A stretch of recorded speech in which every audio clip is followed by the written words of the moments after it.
Escola de Teologia e de Psicanálise, e tem sido um prazer conhecer vários dos irmãos, a seriedade desta obra.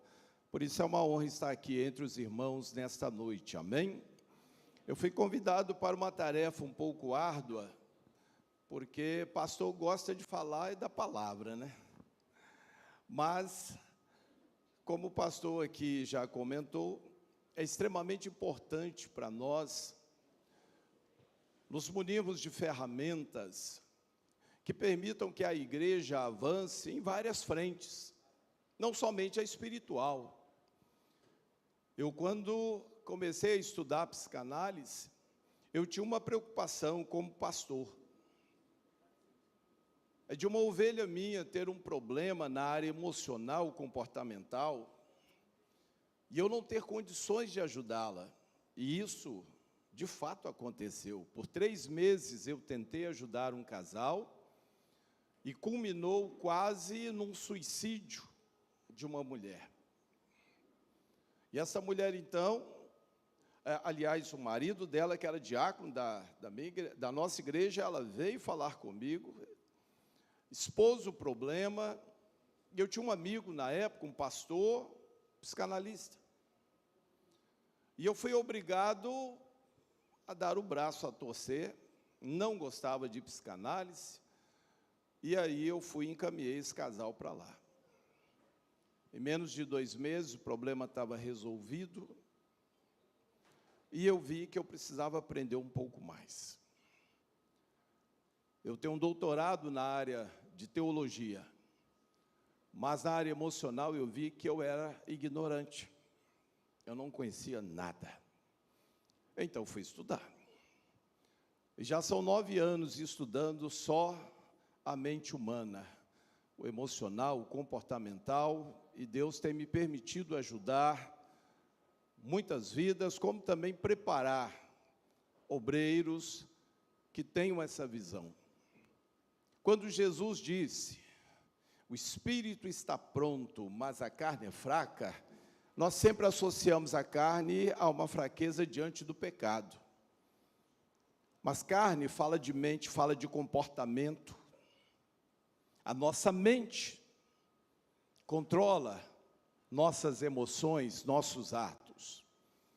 E é aí que precisamos também ter uma mente forte, sadia, saudável, equilibrada, para que as duas coisas possam caminhar juntas. Posso ouvir um amém? Então, hoje, o que iremos falar, infelizmente, não é algo agradável, porque dentro da área emocional comportamental, nós temos uma divisão: neuroses e psicoses. Os transtornos da área de neurose são transtornos que, com a ação adequada, são reversíveis.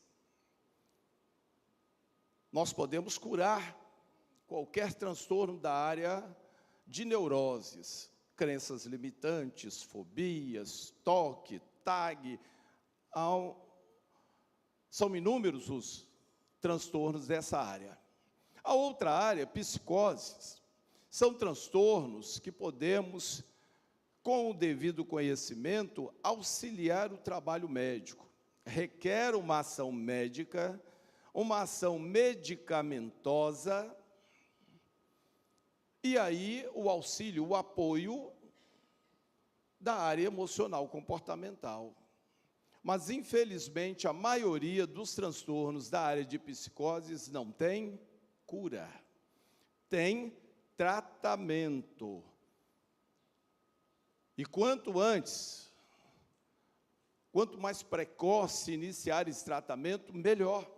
Maior qualidade de vida daremos para o nosso ente querido, o nosso parente, o irmão da igreja. Amém? Então, vamos aqui avançar. Esquizofrenia. Estamos começando justamente como o transtorno da área de psicoses, que tem o efeito mais devastador. Das doenças mentais, é a mais incapacitante. Por isso, a importância de se conhecer e de tratar corretamente. O presente estudo trata da patologia, doença, enfermidade, esquizofrenia, destacando os conceitos: o que é, as suas causas, sintomas, tratamento e vários outros assuntos. O objetivo deste estudo é saber um pouco mais sobre a esquizofrenia e como ela pode afetar o ser humano e o seu dia a dia. Então, primeiro lá em cima, o que é? A esquizofrenia é um transtorno mental caracterizado pela perda de contato com a realidade, como alucinações, falsas convicções, pensamento e comportamento anômalo, ou seja, fora de um padrão normal, redução das demonstrações de emoções, diminuição da motivação e problemas no desempenho diário, incluindo o âmbito profissional, social, relacionamentos e autocuidado. Então, já vimos aqui que não é algo muito fácil, é amplo, abrange várias áreas. E você tem comportamentos diferentes, porque nós temos tipos de esquizofrenia. E com o avanço da esquizofrenia, também há mudanças no indivíduo. Por isso, a importância de conhecermos qual é a melhor forma de ajudar, já que essa pessoa terá alucinações, terá delírios, falsas convicções, terá dificuldades em algum dia até mesmo de me reconhecer. Aí a importância do tratamento correto e de descobrir o quanto antes, para evitar tamanho dano. Como se detecta a esquizofrenia? A esquizofrenia pode ser detectada a partir dos seus sintomas, os quais variam de pessoa para pessoa, sendo os mais comuns os seguintes. Primeiro, delírios. Ideias delirantes e pensamentos irreais, na maioria das vezes, acerca de si mesmo. O indivíduo que tem esquizofrenia, ele pode, em dado momento, ter uma visão distorcida de si mesmo, de quem ele é, de qual é o seu papel na família, na sociedade, na igreja. Mas ele pode também ter esse delírio em relação ao outro. Delírio está ligado a uma crença, a uma convicção. Da noite para o dia, ele passa a ter uma convicção que não tem base. Não há uma comprovação. Você não sabe por que ele passou a ter aquela crença e aquela convicção. Você vai lutar para tirar isso da sua mente, mas não vai conseguir. Porque para ele agora é verdade. Isso é delírio. Alucinações, percepções irreais de audição, visão, paladar, olfato e tato. Nas alucinações, ele pode ouvir sons que ninguém mais está ouvindo. Ele pode ver coisas que só ele está vendo. Ele pode, em cima do que está passando na sua mente, desenvolver uma mania de perseguição, um complô contra ele. E mesmo sendo cercado por pessoas que o amam e que estão fazendo o melhor para ele, ele se revolta, ele se resguarda como se estivesse entre inimigos. Pensamento e discurso desorganizado. Uma das características da esquizofrenia é a chamada confusão mental. Por isso, esse pensamento desorganizado, um pouco mais à frente você vai entender por que isso acontece. Ele não consegue fazer a gestão dos pensamentos, ordenar os seus pensamentos com uma certa lógica. Ele mistura informações, ideias, pessoas, e forma uma verdadeira confusão na sua mente. Ele pode começar a contar algo para você e, no meio do seu discurso, ele emendar com outro assunto que não tem nada a ver com o que ele está falando. E você dizer para ele, olha, não estou entendendo, você estava falando de tal coisa, o que isso tem a ver com o que você está falando agora? E ele pode se irritar com isso, porque na mente dele não foi isso que aconteceu. Ele está falando para você o que ele queria falar, mas não foi isso que você recebeu. Mania de perseguição. Uma das características da esquizofrenia, principalmente a paranoide, é a mania de perseguição. Estão colocando alguma coisa na minha comida. Estou sentindo um gosto estranho. O que você pôs na minha comida? O que vocês estão conversando aí, estão falando sobre mim? Eu percebi. É sobre mim que vocês estão falando, não é? E você tenta trazer sanidade ao pensamento dessa pessoa, conscientizá-la de que aquilo não é real, mas para ela é real.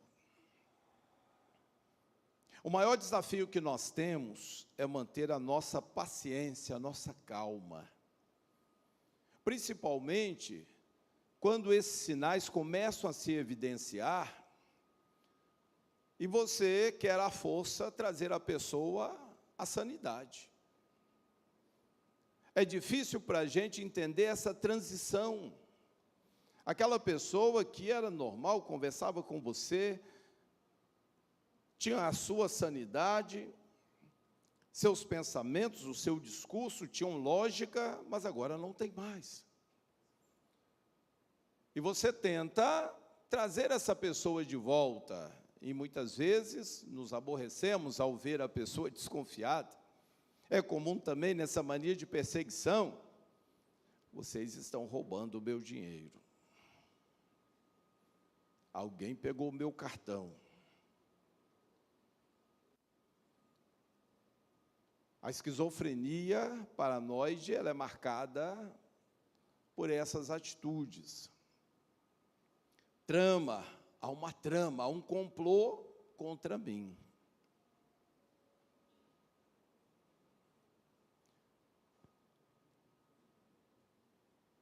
Quais são as causas da esquizofrenia? É uma patologia multifatorial, ou seja, são inúmeros fatores que podem startar um processo de esquizofrenia. Fatores genéticos são importantes porque o desenvolvimento da esquizofrenia e o histórico familiar, em muitos casos, estão interligados. É muito comum você ter um avô que teve esquizofrenia, o pai, um tio, e isso acabar passando para a próxima geração. Ela consegue vir no sequenciamento genético, no DNA, e passar para gerações posteriores.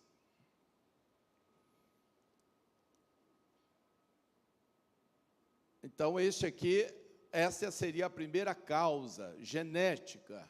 Você pode herdar a esquizofrenia sem ter feito nada para que ela acontecesse. Questões ambientais também influenciam, a saber, um parto traumático, algo chamado neopóxia neonatal. O que é isso? A demora, depois que a bolsa se rompe, a criança tem um tempo para nascer e respirar.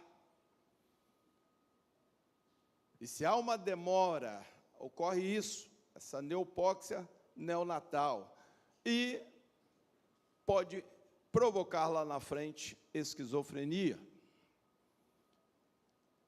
Complicações durante a gravidez, infecções virais, durante o processo de gestação, alguma infecção viral pode acometer o feto.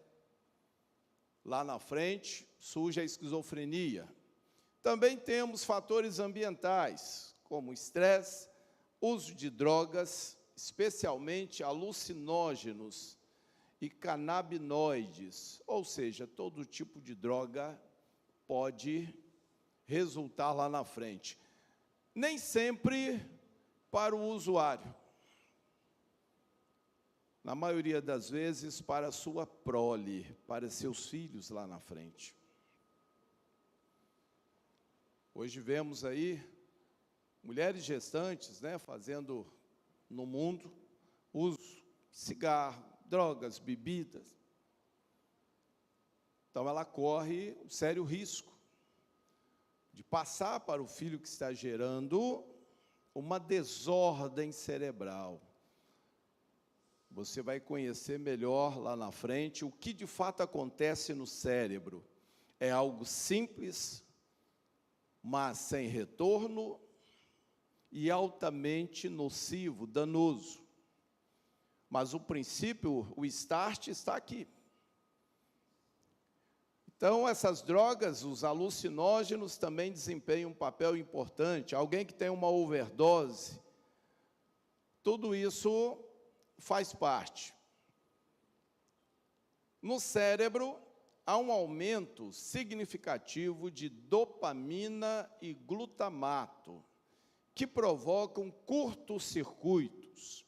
Coloquei aqui entre aspas, porque todo mundo sabe que é um curto-circuito, não é nada agradável, um fio encosta no outro, às vezes queima, sai fogo.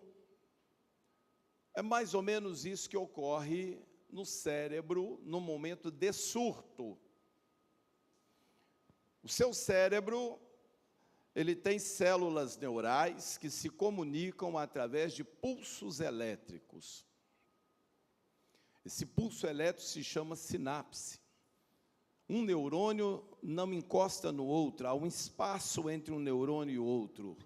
E a sinapse é esse pulso elétrico que pula de um para o outro. Para que isso seja viabilizado entre um neurônio e outro, há algumas substâncias químicas imprescindíveis. Então, nós temos dentro do nosso cérebro, entre os neurônios do nosso cérebro, várias substâncias. Dopamina é uma delas. Acetilcolina, outra. Noradrenalina, outra. Serotonina, outra. Ácido GABA, outra. Esse coquetel de substâncias químicas são responsáveis pela maioria das doenças mentais, porque eles precisam estar em equilíbrio. Se há excesso de algum deles, há uma consequência. Se há diminuição, também há consequência. Cada um tem um propósito, tem uma área de atuação. Então, no caso da esquizofrenia, nós temos esses dois elementos, dopamina, um neurotransmissor que, em condições normais, traz prazer e saciedade. Uma pessoa com baixa de dopamina não consegue sentir prazer, nem quando está ali diante daquele bom churrasco, uma boa alimentação, ou algo que ele adora fazer, mas não sente mais prazer. Perde a saciedade, a ausência de dopamina. Mas se eu tenho dopamina em excesso, e muito excesso, eu corro esse risco de ter ou desenvolver esquizofrenia.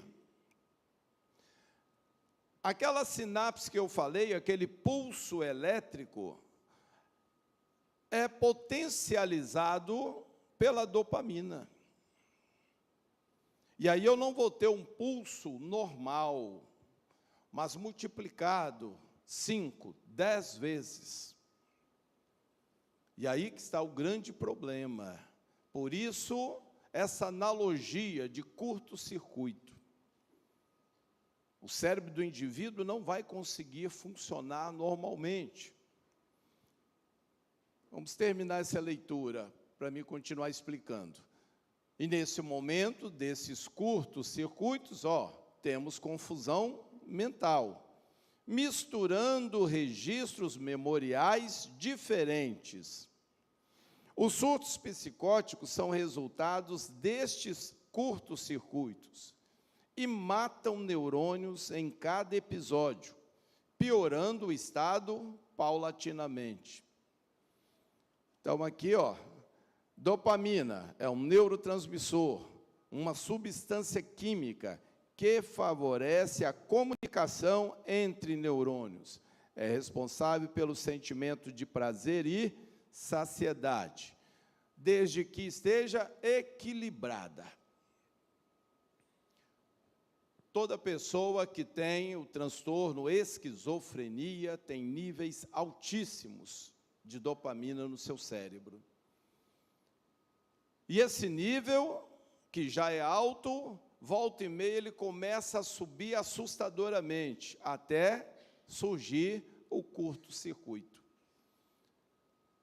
Nós falamos que o indivíduo está surtado, perdeu a noção de realidade. Agora, o que de fato é esse curto-circuito? A tua mente, ela é composta de várias redes neurais, cada rede neural com milhares de neurônios, e ali as informações. Tudo que você aprendeu e continua aprendendo é registrado numa rede neural. Cada rede neural tem um conteúdo específico. Por isso, se eu te perguntar alguma coisa, você vai parar por um minuto, acessar o seu banco de dados, que é a sua mente, vai encontrar a resposta em uma ou duas redes neurais e vai falar para mim. O problema é que na hora que há esse curto-circuito, ou seja, eu tenho uma amplitude sináptica, os pulsos estão muito fortes. Há uma mistura de conteúdo. A sinapse que é relativa a essa rede neural, a esse conteúdo, pula também para aquela de lá, que tem um conteúdo que não tem nada a ver com a de cá. E daqui a pouco pula para outra ali, que também tem um outro conteúdo diferente. Há uma mistura, que nós chamamos confusão mental. É como se houvesse um curto na mente do indivíduo.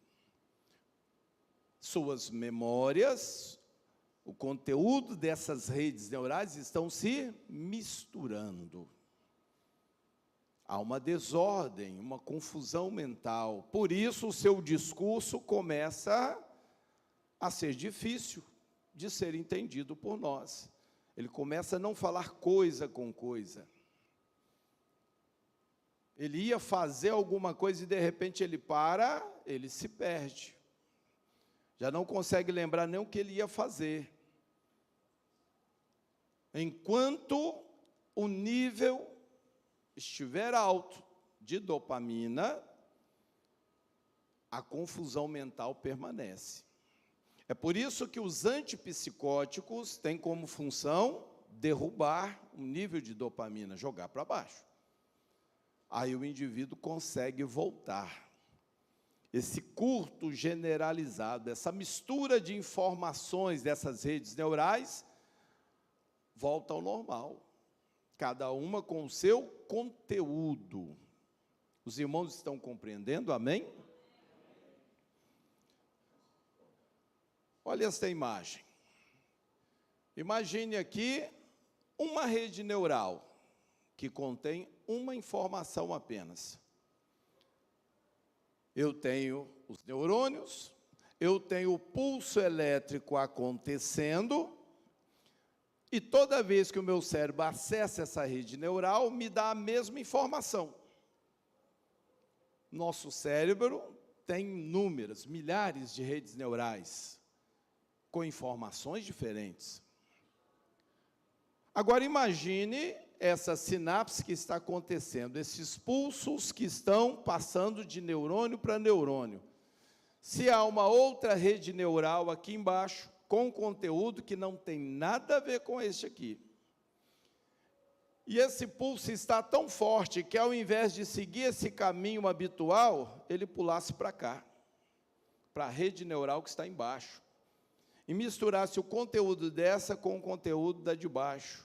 E daqui a pouco, o neurônio de cima pula uma sinapse para a rede neural que está em cima, com outro conteúdo também que não tem nada a ver. Confusão mental se estabeleceu.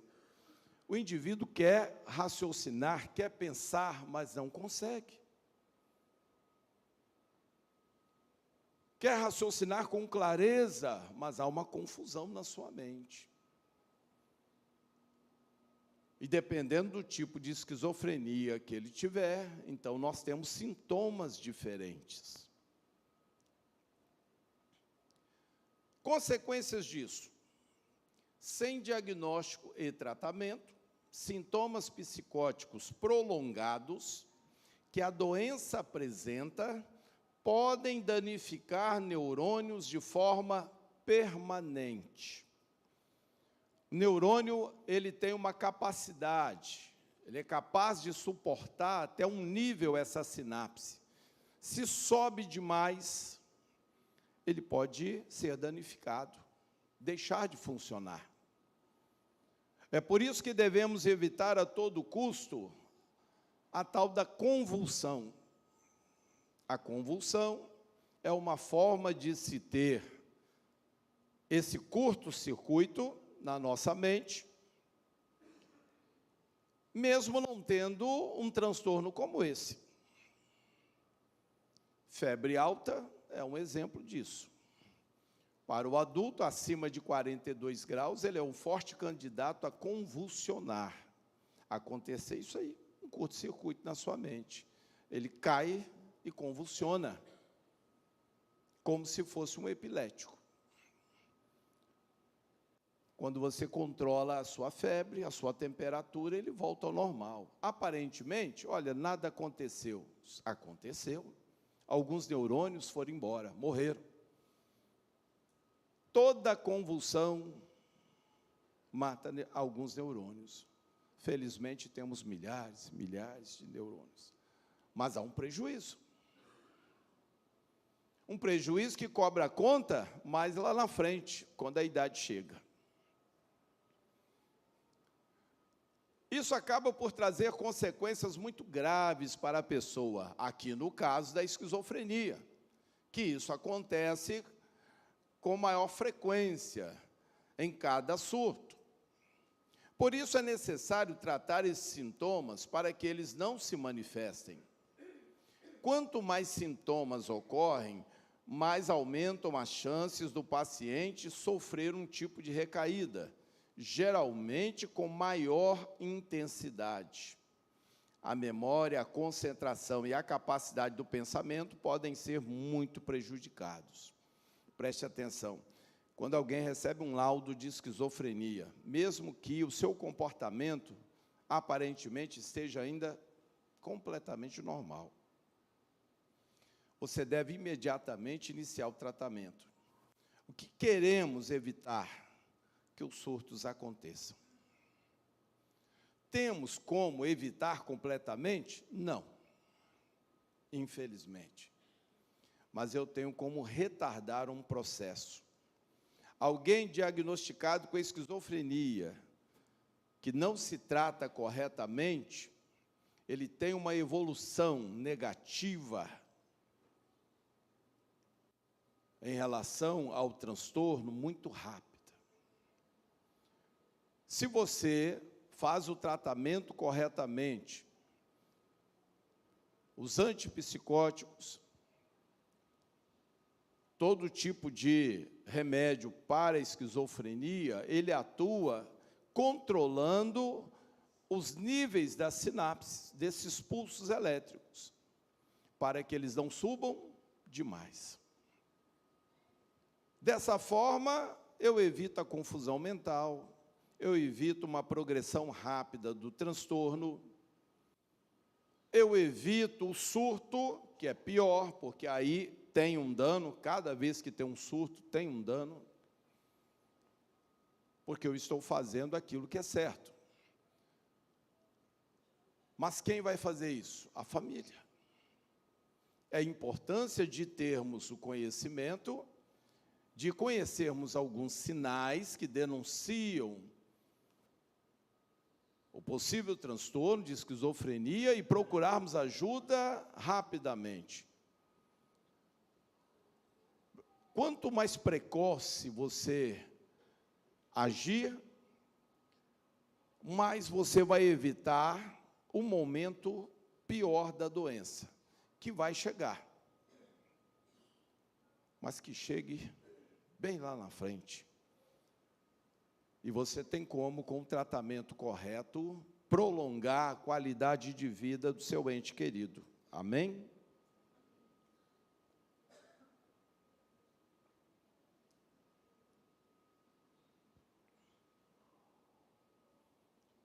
A questão social, por exemplo, é outro fator que pode acabar por excluir o indivíduo da sociedade por conta do preconceito que se apresenta em função das mudanças de comportamento. É lógico que não é nada agradável, dependendo do tipo de esquizofrenia, a convivência com o indivíduo. Se é o seu familiar, se é o seu ente querido, você está preparado para ajudá-lo a ir com ele onde é preciso. Mas para aquele que não conhece, que não tem nada a ver com a sua família, acaba sendo desagradável. Muitas vezes, o próprio familiar, para evitar esse tipo de constrangimento, começa a deixar o seu ente querido em casa, para evitar esse tipo de constrangimento. Por isso a importância de mantermos o tratamento adequado para que essa pessoa tenha qualidade de vida, consiga se manter socialmente aceito,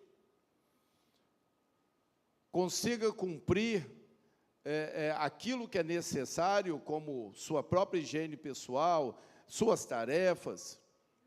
Outra consequência da doença são comportamentos suicidas, ocasionados pelos sintomas de delírios e alucinações.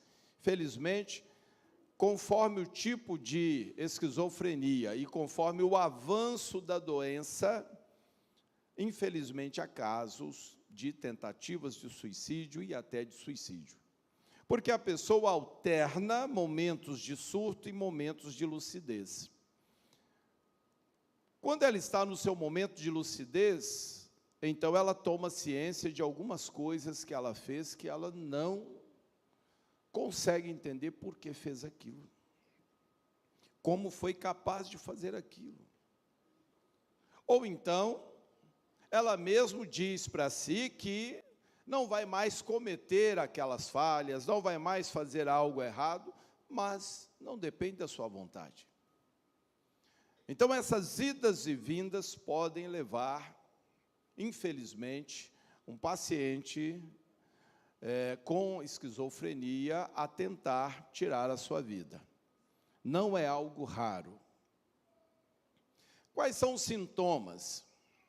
Como uma síndrome heterogênea, as manifestações clínicas da esquizofrenia envolvem múltiplas dimensões. Por quê? Há vários tipos de esquizofrenia, como também cada uma delas tem vários sinais diferentes.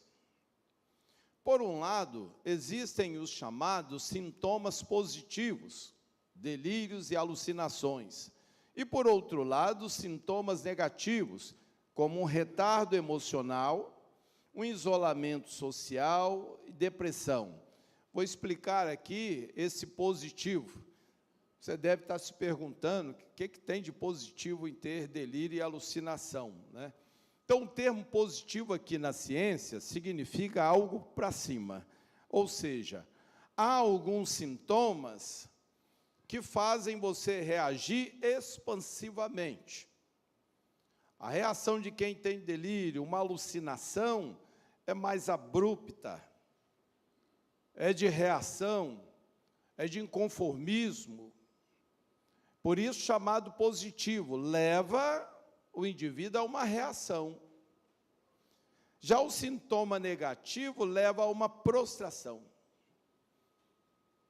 Então, o retardo emocional significa o quê?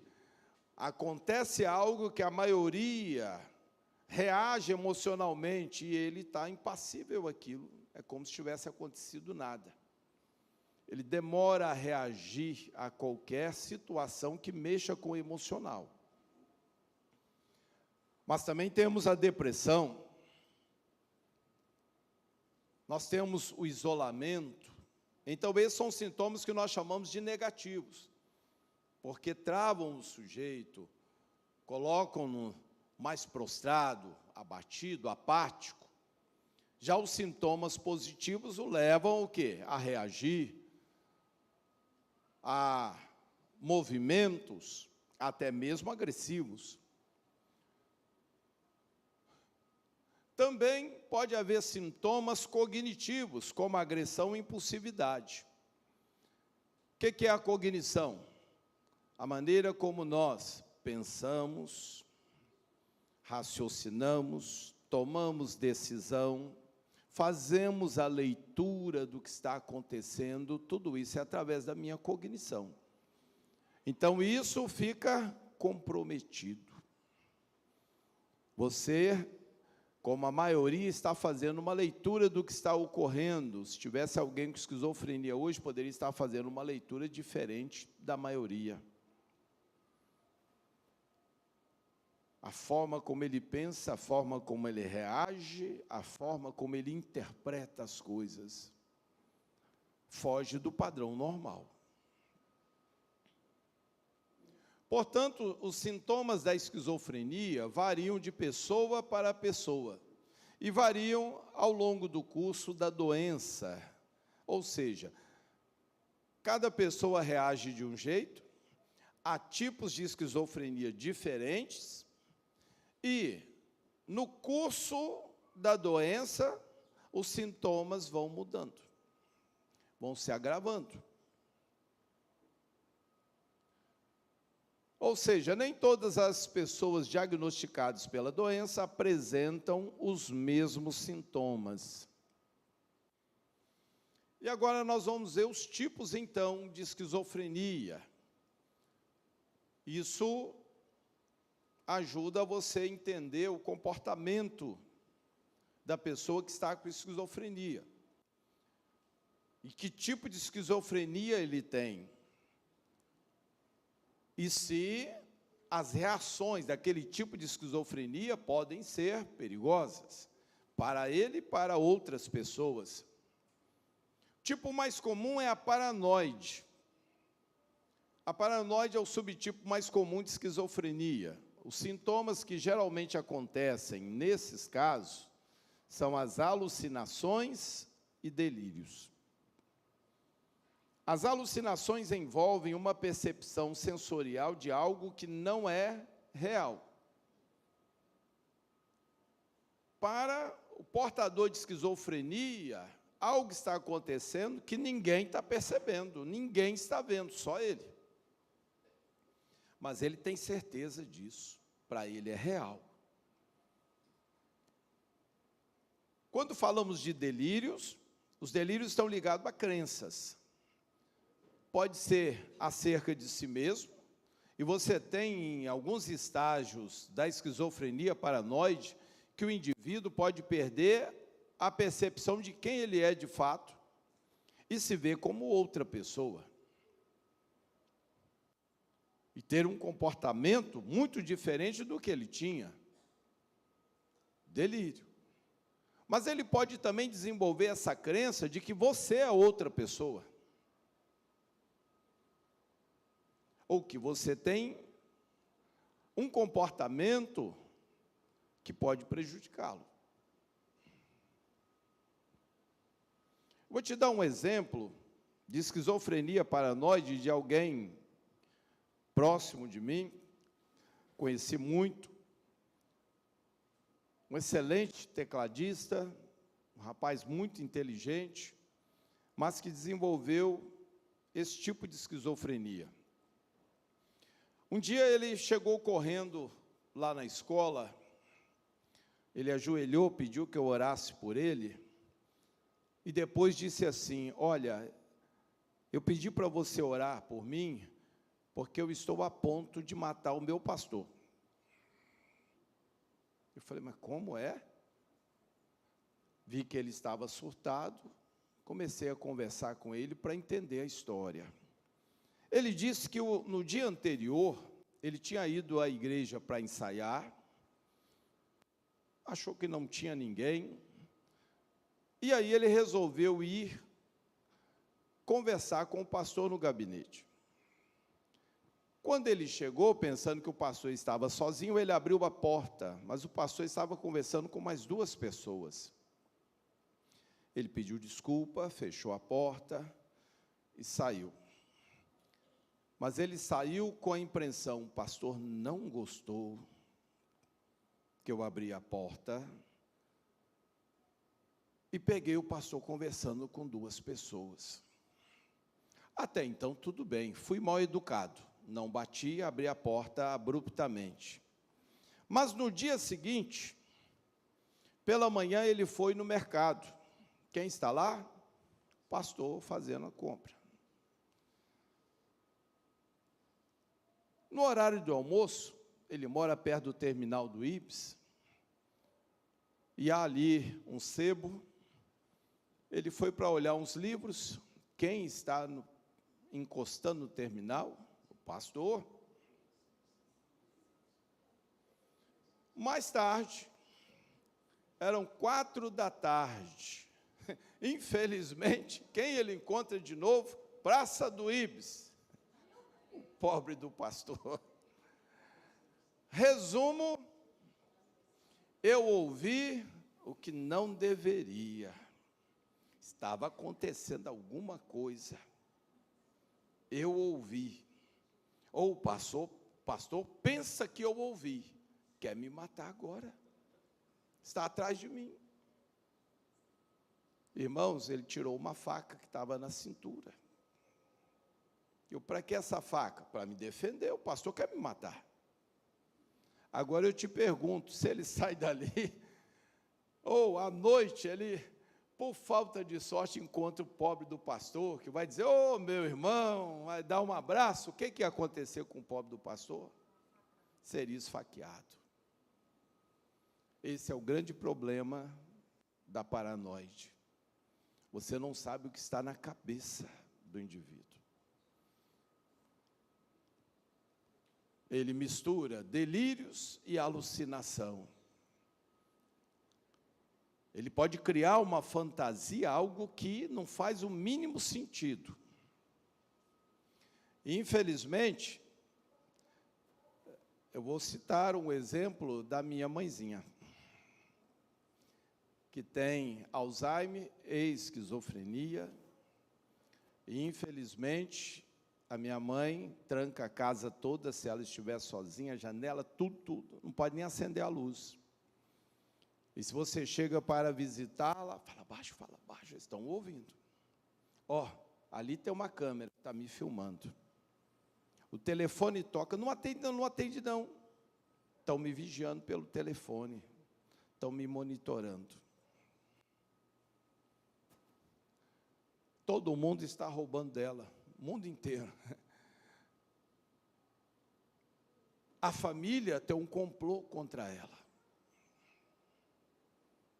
Depois que passa o surto, está tudo normal, tudo tranquilo. Vai na igreja, ninguém na igreja nem sabe que ela tem um surto desse nível. É o único lugar que ela está perfeita. Chegou da porta para dentro, minha mãe é outra. Adora cantar louvores e tal. Então, assim, é algo que ela já sabe, na cognição dela, flui bem. Quando sai dali, que ela tem que pensar, raciocinar, tomar decisões, aí começa a confusão mental. Então, as alucinações envolvem uma percepção sensorial de algo que não é real. Olha bem, já os delírios, que são comumente confundidos com alucinações, são crenças fixas em algo. Como nesse caso, minha mãe tem sempre a crença de que o mundo a está vigiando. Passa o avião com aquela faixa lá do Caranguejo, não, Ilha do Caranguejo, né? Fazendo a propaganda. Olha lá, não falei? Estão me vigiando. Corre para dentro de casa, fecha a porta. E eu estou falando de uma pessoa que sempre foi extremamente inteligente, corajosa, determinada, e que hoje está assim, infelizmente. Então, alucinações são crenças fixas em algo. Não tem como, você diz, olha, não tem por que alguém te vigiar. Não há motivo, nem dinheiro você tem. Mas isso não vai entrar na cabeça, não tem jeito, porque é uma crença. Ó, apesar das evidências de que elas não são verdadeiras. Por exemplo, ter uma crença irredutível de que há alguém fazendo uma perseguição contra você, apesar de não haver nenhum indício concreto disso. Aqui nós temos um outro tipo de esquizofrenia, a hebefrênica. Ela traz, deixa eu ver se eu não pulei aqui, pulei. A hebefrênica, ou esquizofrenia desorganizada, porque traz uma desordem no comportamento, tem como característica um comportamento mais infantil e comportamentos fora de contexto. O diagnóstico da esquizofrenia desorganizada, ou hebefrênica, geralmente é feito antes dos 25 anos. Assim, neste subtipo, problemas ligados à cognição são mais frequentes. Os sintomas mais comuns apresentados são o mau funcionamento executivo. Uma pessoa mentalmente saudável usa o funcionamento executivo todos os dias sem nunca se dar conta. O que é o funcionamento executivo? As tarefas que você realiza todos os dias. Você acessa memórias que tem o conteúdo do que você precisa fazer e executa. Há uma série de hábitos, de rotinas, fazemos todos os dias. Por exemplo, dirigir. Quem dirige há algum tempo, quando ele senta no carro e o liga, ele está preocupado com qual é o próximo passo? Ele faz tudo automático, não é isso? Você está dirigindo, está pensando para onde você está indo, está pensando de onde você veio, o que você ouviu. Você não está preocupado em como dirigir.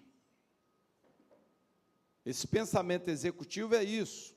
Todas as tarefas que fazemos de forma automática. Já aprendemos a fazer isso. Você tem que pensar em como andar. Quando você sobe numa bicicleta, como andar de bicicleta? Não, você faz de forma automática. Mas o esquizofrênico hebefrênico vai desaprender isso. O que ele já fazia, o que era um pensamento executivo normal, ele vai perder essa capacidade, pouco a pouco. Mas este processo de integrar informações e tomar decisões é muito mais difícil para aqueles com esquizofrenia, sobretudo com o subtipo desorganizado, que é a hebefrênica. Outra coisa é a disfunção da memória de trabalho. Semelhante à forma como o seu computador tem uma memória de trabalho das informações que você digitou, ou o site que você acessou nos últimos minutos, seu cérebro também tem memória de trabalho. Pessoas com esquizofrenia têm dificuldade para usar a informação imediatamente após aprendê-la. Há um déficit na memória recente. Tudo que você aprende, o hipocampo, que está no centro do seu cérebro, no sistema límbico, é quem registra cores, imagens, sons, movimentos, parte sensorial, uma informação que chegou pelo paladar, pelo olfato, pelo tato, tudo isso o hipocampo está registrando. É assim que você aprende. E o que você teve contato exatamente naquele momento está na sua memória de trabalho. Ela ainda não é uma memória de longa duração. Aprendizado, memória de longa duração. Passa 1 ano, 2 anos, eu acesso ainda a memória, eu sei fazer aquilo. Mas aquilo que não é importante para nós, normalmente vai para o inconsciente. É uma memória de trabalho que é útil na hora em que você está fazendo alguma coisa. Deixou de ser útil, é descartada para o inconsciente. O problema é que quem tem esquizofrenia hebefrênica, ele não consegue fixar, nem que seja por alguns instantes, essa memória de trabalho. Ele começa a perder a memória recente. E por isso ele começa a ter uma desordem nas suas ações. Há muitas coisas que fazemos que há um passo a passo. São etapas que você precisa cumprir. Você tem na sua mente como você tem que organizar aquelas etapas. Quando ele começa, apagou tudo. Ele para no meio, e aí? O que eu estava fazendo, ou como eu sigo à frente? Não tem mais. Então, a memória, a esquizofrenia hebefrênica, ela traz esse dano na memória recente. É comum você sair com uma pessoa pela manhã, levá-la ao hospital, passar a manhã toda com ela, e chegar às 8 horas da noite na sua casa depois, comentar com ela sobre o médico que vocês foram, e ela teimar com você que vocês não foram em médico, coisa nenhuma. Eu não saí de casa hoje, que médico? Não, eu te levei, passamos a manhã toda, fomos lá em Vitória, lembra aquele médico, você gostou, brincou com ele, depois nós almoçamos. Não, eu nem te vi hoje, estou te vendo agora. Não adianta teimar, vai brigar com você, vai discutir, e pode, uma coisa aqui já que você tem que ter na sua mente, o portador de esquizofrenia, nós devemos evitar confronto. Tudo que vai deixá-lo nervoso, ansioso, porque toda excitação emocional ativa o quê?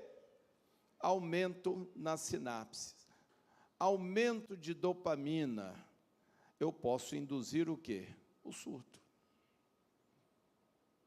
Como eu sei que essa informação não está lá na mente dele mais, já apagou, não adianta ficar discutindo, não adianta ficar teimando. É preciso sabedoria para lidar com o esquizofrênico, para conseguir conviver bem com ele, para evitar um dano maior no seu cérebro.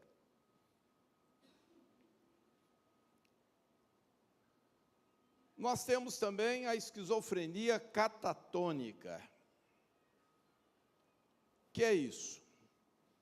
Ela apresenta uma perturbação motora grave, imobilidade ou atividade excessiva. Então, a primeira característica está na parte motora. Ela pode passar dias assim, ela não quer levantar da cama, então você a levanta, coloca numa cadeira e ela fica ali quietinha, não move uma palha. Pode fazer suas necessidades ali, sem falar com você que queria. Ou sem levantar, porque ela pode ter movimentos normais, mas quando vem o surto, ela paralisa. Uma outra forma é o excesso de movimentos. Ela pode, de uma hora para outra, se tornar agitada, se mover rapidamente na casa, mas de forma descoordenada. Você está indo fazer o quê? Ela não sabe, nem responde. Por que você foi lá fora, voltou? Ela não sabe. Apenas veio aquele impulso e ela obedeceu. Na maioria das vezes, é imobilidade.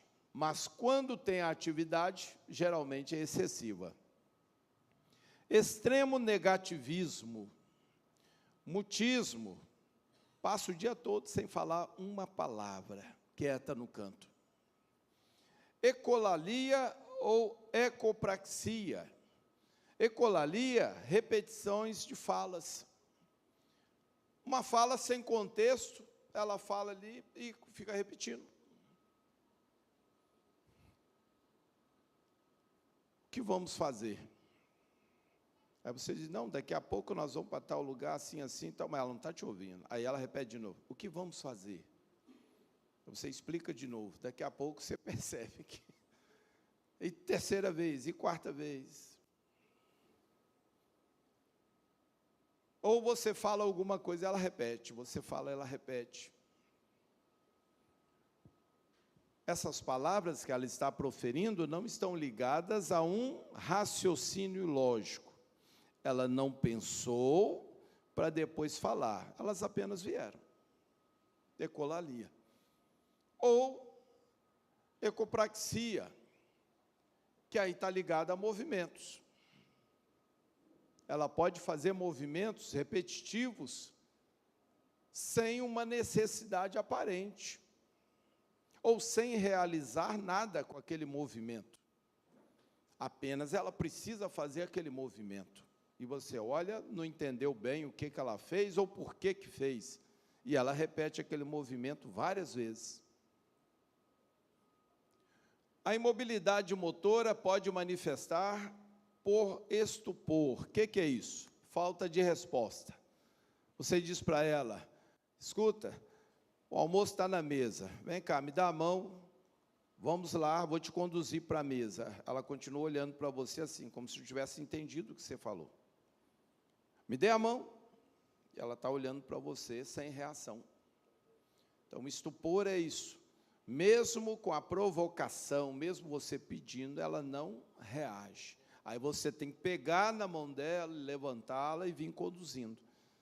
Porque o seu pedido ela não atendeu.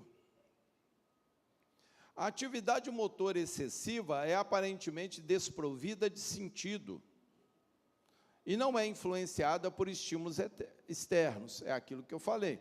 Tem uma atividade motora excessiva, pode correr, pode fazer um movimento de lá fora voltar, mas não tem uma motivação. Por que você fez isso? O que você foi fazer lá fora? Ela não sabe dizer, porque, na realidade, o que a moveu a fazer o movimento foi o transtorno, e não o pensamento. Não houve um raciocínio, eu vou lá fora para abrir o portão, para colocar o cão para dentro. Não há uma motivação, ela simplesmente executa um movimento, volta e não sabe por quê.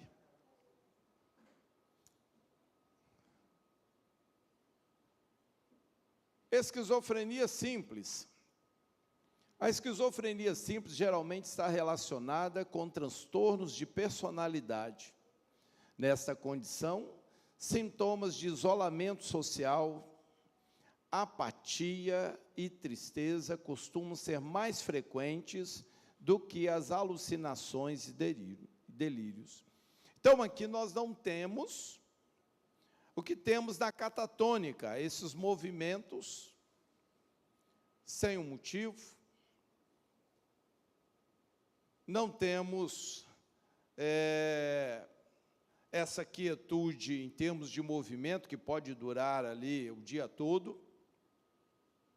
Não temos delírios, alucinações como a paranoide, mas nós temos alguém, e por isso essa aqui é simples, mas é a mais difícil de ser diagnosticada, porque ela começa com os mesmos sintomas de alguém que está tendo depressão. Alguém que tinha uma vida normal, atividades sociais, de repente, não tem mais ânimo, quer ficar em casa,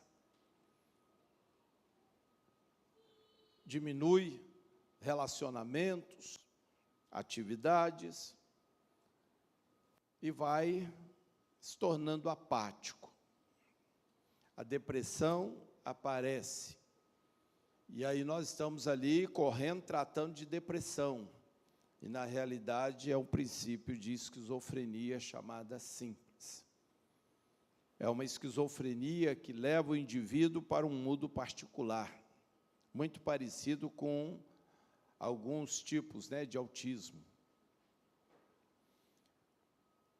Olha bem, durante o período inicial, os adolescentes com esquizofrenia simples podem ser diagnosticados com depressão, uma vez que os sintomas negativos imitam frequentemente a depressão tradicional.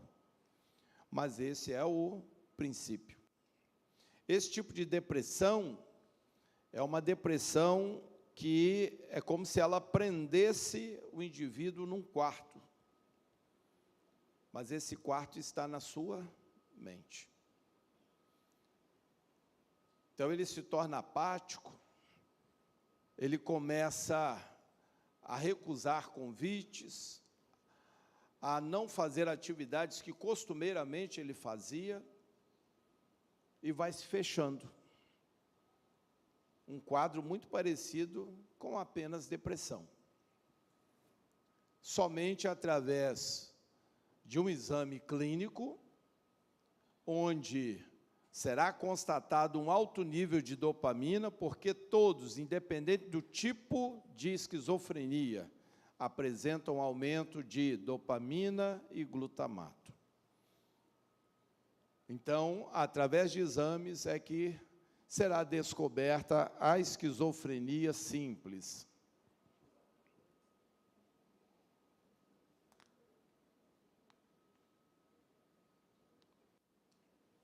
E agora uma notícia ruim. Fala assim, tem mais? Olha bem, infelizmente, muitos de nós que aqui estamos, desenvolveremos esquizofrenia. Que esquizofrenia é essa? Talvez você vá falar, não tem ninguém na minha família que tem, então, geneticamente, estou livre. Ah, nunca mexi, nem ninguém da minha família, com drogas, qualquer coisa que pudesse. Eu estou livre disso. Na realidade, não. Com o envelhecimento, se você não exercitou bem a sua mente, não trabalhou a sua mente, começa algo chamado processo de demência. Quando ouvimos essa palavra, é pesada, né? Porque, de uma forma pejorativa, as pessoas, fulano é um demente. Não. O que é demência? Demência é perda do potencial cerebral. Você tinha um potencial, está diminuindo. Então, um princípio de demência começou. Perda do potencial cerebral. O que isso resulta? No aparecimento, infelizmente, de algumas patologias tristes. Alzheimer é uma das primeiras, está ligado à demência. E a segunda, esquizofrenia. Porém, geralmente surge lá na frente, lá na terceira idade, e é mais comum em pessoas que não exercitaram corretamente suas mentes. Hoje nós temos aí uma onda aí de cultura do corpo, né? As academias cheias. Há vários tipos, seja musculação, outros fazem circuito na praia, várias formas de exercitar a sua musculatura, e nós entendemos que a falta do exercício, você perde massa muscular. Depois de certa idade, então, você vai percebendo que algo está mudando. Saiba, teu cérebro é a mesma coisa. Falta de exercício cerebral faz com que o teu cérebro perda potencial. Sabe como é o cérebro de alguém que está num processo de demência ou está num processo de esquizofrenia avançado, todos aqui conhecem o maracujá, amém? Tem aquele maracujá lisinho, mas tem aquele maracujá que está muito maduro, já viu como ele fica todo enrugado e murcha? O nosso cérebro, ele diminui dentro da caixa craniana. Se você observar, vão surgir espaços entre o cérebro e a caixa craniana, porque ele encolheu. Assim como a musculatura de quem não exercita, mesma coisa. Mas como é que dá para exercitar o cérebro? Muito fácil. Primeira coisa, nunca pare de aprender. Aprendizado requer memórias de longo prazo. Se eu estou gerando memórias de longo prazo, estou forçando o meu cérebro a criar novas redes neurais. E o hipocampo a trabalhar, não terei problema de memória recente. Tem que aprender. É por isso que é mais comum na pessoa que parou de estudar lá atrás. É muito comum em quem aposenta. Muitas pessoas sonharam durante anos e anos de trabalho com a sua aposentadoria. Não sabia ele que seria o pontapé inicial para o seu fim. Pior coisa é a tal da aposentadoria. Você não nasceu para ficar à toa, meu filho. Se você para de aprender, agora eu vou te dar um exemplo que tu vai entender como é que funciona o teu cérebro. Imagine uma fábrica que estava em franca produção. Essa fábrica tinha vários departamentos, com máquinas, muita gente trabalhando, muita energia sendo gasta. E aí veio a pandemia. Opa, para tudo. E aí ele teve que dar férias coletivas para muita gente. Falou, mas eu tenho que continuar produzindo alguma coisinha, porque senão eu vou quebrar de vez. Dos 100% que ele produzia, aquela fábrica, passou a produzir 20%. Só para não quebrar de vez. Conseguir voltar depois da pandemia. Bom, o que ele vai fazer com 80% da sua fábrica, que tinha máquinas ligadas, luzes e tal, o que você acha? Deixa tudo ligado? Vai sair desligando tudo, né? Porque não usa. Agora eu só uso essa parte, então eu vou desligar o restante. É exatamente isso que o teu cérebro vai fazer. Você estava em plena atividade, trabalhando, fazendo 1001 coisas. Saiu a aposentadoria. O que eu quero? Sombra e água fresca. Meu está garantido, todo mês. Eu esquentar a cabeça com o quê? Agora eu durmo até mais tarde, depois vou ali e compro um pãozinho na padaria, depois venho para casa, leio um jornal, daqui a pouco levo o netinho ali na escola, volto de novo, dou uma descansada, tenho a siesta da tarde. Quando eu acordar, estou com fome, vou na padaria de novo, compro um pãozinho para tarde, leio de novo o jornalzinho, daqui a pouco está na hora de buscar o netinho, janto mais cedo, vou dormir. Ei, vidão, hein? Você startou o processo de envelhecimento precoce da tua mente. Se isso perdurar muito tempo, sabe o que vai acontecer? O teu cérebro entende. Para que eu estou gastando tanta energia se ele só usa isso aqui? Esse pouquinho para esse mínimo de atividade. O maior consumidor do seu organismo é o teu cérebro. Então, se você está gastando muito e não está desenvolvendo nada, ele começa a se autodesligar. Problema, áreas que ele desliga, não volta mais. Este é o problema. O Alzheimer começa aí. e muitas vezes precocemente. Você iniciou. Onde nós encontramos pessoas com mais de 80 anos, lúcidas, com um raciocínio perfeito. E muita gente, Academia Brasileira de Letras. O que aqueles homens fazem? Chegam assim, tremendo, com a bengalinha, quase não aguenta andar, porque exercitar daqui para baixo, eles não estão preocupados com isso. Mas quando eles sentam, começa a abrir os livros, se você fizer qualquer pergunta dentro da Academia Brasileira de Letras, onde é que está tal livro, qual estante, qual andar, que volume é, ele vai te responder. 80, 90 anos, lúcido, e você não entende como isso é possível. Só exercitar a mente a vida inteira. E isso é científico. Se você fizer uma tomografia na mente dele, no cérebro dele, você vai ver com as dimensões normais de um jovem de 20, 25 anos. Um homem de 80, 90 anos. Continuou exercitando a mente. Mas vamos voltar aqui.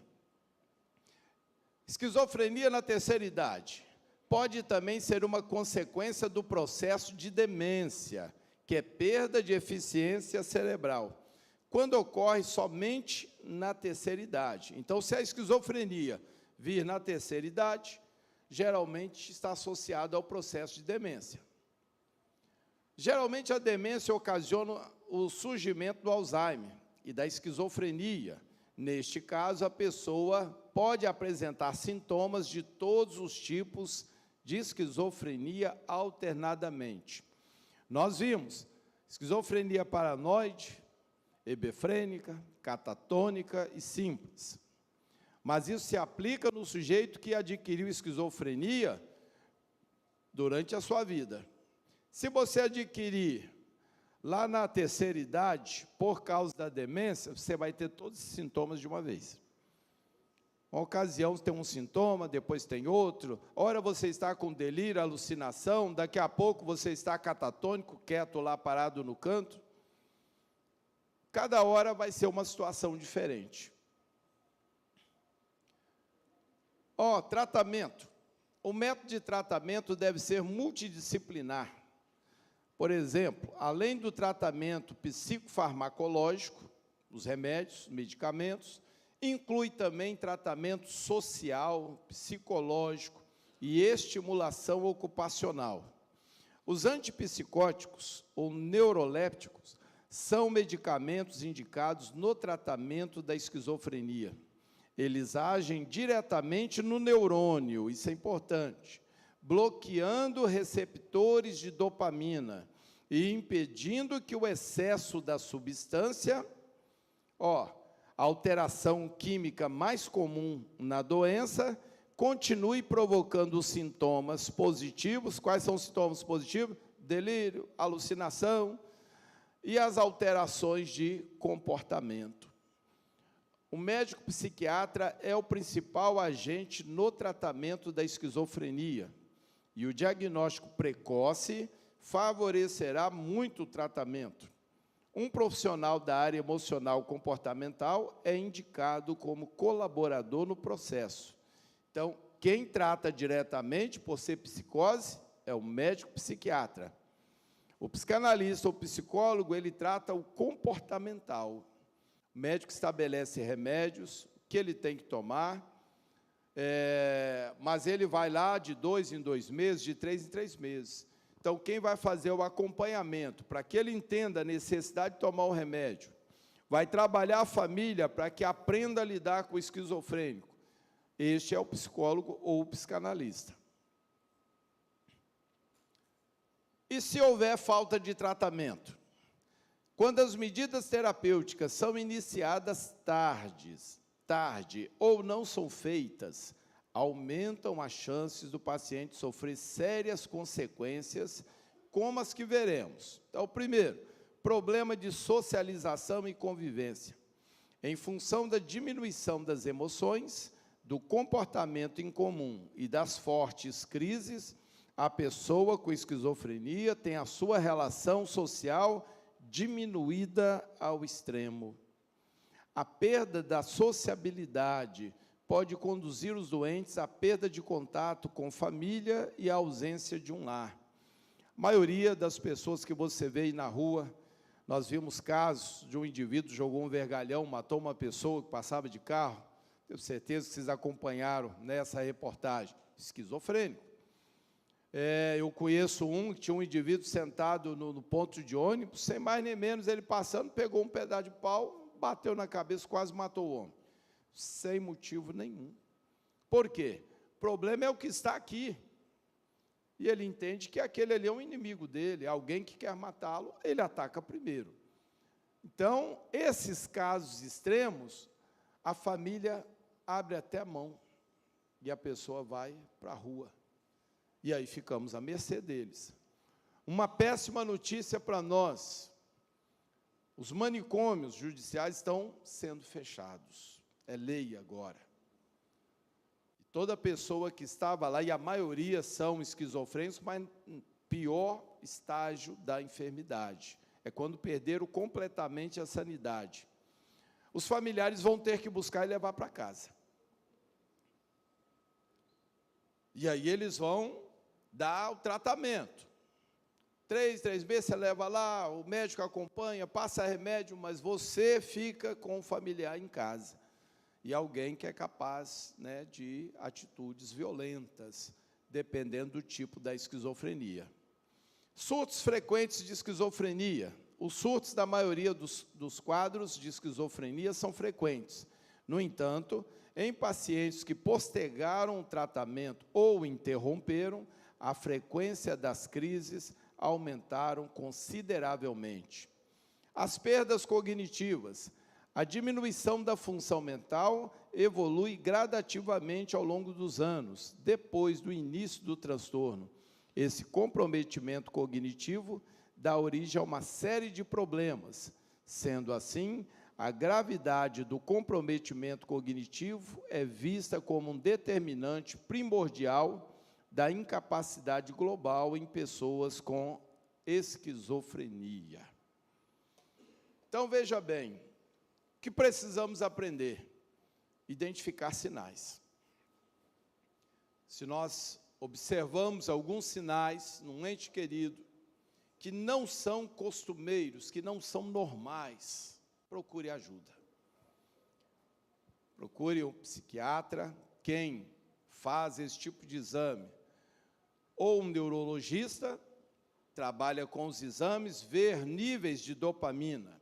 Eu falei 2 elementos, dopamina e glutamato. A dopamina, ela amplifica a sinapse e gera curto.